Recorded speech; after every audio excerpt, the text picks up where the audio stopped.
Père bien-aimé, aujourd'hui nous nous réunissons devant toi pour méditer sur la révélation glorieuse décrite dans Matthieu chapitre 17, verset 5. Dans ce verset, nous trouvons l'un des moments les plus sublimes de la Bible, la transfiguration de Jésus. Là, en présence de Pierre, Jacques et Jean, une nuée resplendissante les a enveloppés, et ta voix puissante a déclaré : « Celui-ci est mon Fils bien-aimé, en qui j'ai mis toute mon affection. Écoutez-le. » Seigneur, cet événement n'a pas seulement été une démonstration de la gloire du Christ, mais aussi une confirmation de ton amour et de ton plan rédempteur. Nous te demandons qu'en réfléchissant à cette parole, nos cœurs soient transformés et alignés à ta volonté. Seigneur, la transfiguration fut un moment de révélation divine, où l'identité de Jésus comme ton Fils bien-aimé a été confirmée. Cette nuée resplendissante n'était pas seulement un phénomène physique, mais la manifestation de ta présence sainte et glorieuse. À travers elle, Pierre, Jacques et Jean ont été témoins oculaires que Jésus n'était pas seulement un maître, mais le Messie envoyé pour racheter le monde. Quel privilège ils ont eu, mais quelle responsabilité leur a également été confiée. Écouter et obéir à ton Fils. Aujourd'hui, Seigneur, nous voulons entendre ta voix avec la même clarté. Tout comme tu as dit aux disciples, écoutez-le, que cet ordre résonne dans nos âmes.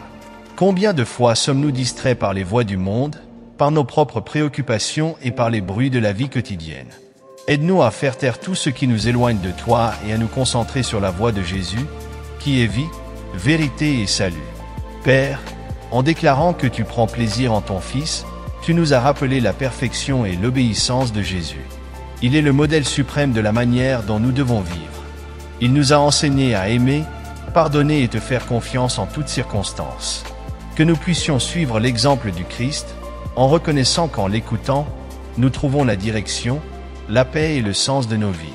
Dieu Tout-Puissant, aujourd'hui nous nous plaçons devant toi, demandant que la gloire manifestée sur cette montagne remplisse aussi nos cœurs. Nous voulons être enveloppés par ta présence et entendre clairement ta voix. Apprends-nous à obéir à Jésus dans tous les aspects de nos vies. Que ces paroles soient comme une lampe à nos pieds et une lumière sur notre chemin. Seigneur, tout comme les disciples ont été témoins de la gloire de Jésus, que nous puissions aussi expérimenter ta présence de manière intime et transformante. Délivre-nous de toute peur et de tout doute, et remplis-nous de la certitude que Jésus est ton Fils bien-aimé, digne de toute notre confiance et obéissance. Père, aide-nous à vivre d'une manière qui te plaise. Que notre vie soit un reflet de ta volonté et de l'obéissance à Jésus. Donne-nous des oreilles sensibles à ta voix et un cœur disposé à suivre ta direction. Nous ne voulons pas être seulement des auditeurs de la parole, mais aussi des acteurs, vivant d'une manière qui glorifie ton nom. Que ta nuée de gloire nous enveloppe et nous conduise chaque jour. Façonne-nous à l'image de ton Fils, pour que nous soyons la lumière du monde et le sel de la terre. Fortifie-nous dans les tribulations et soutiens-nous dans notre marche, pour que nous puissions persévérer jusqu'à la fin, en écoutant et en suivant toujours la voix de Jésus. À toi, Père bien-aimé, nous rendons tout honneur, gloire et louange.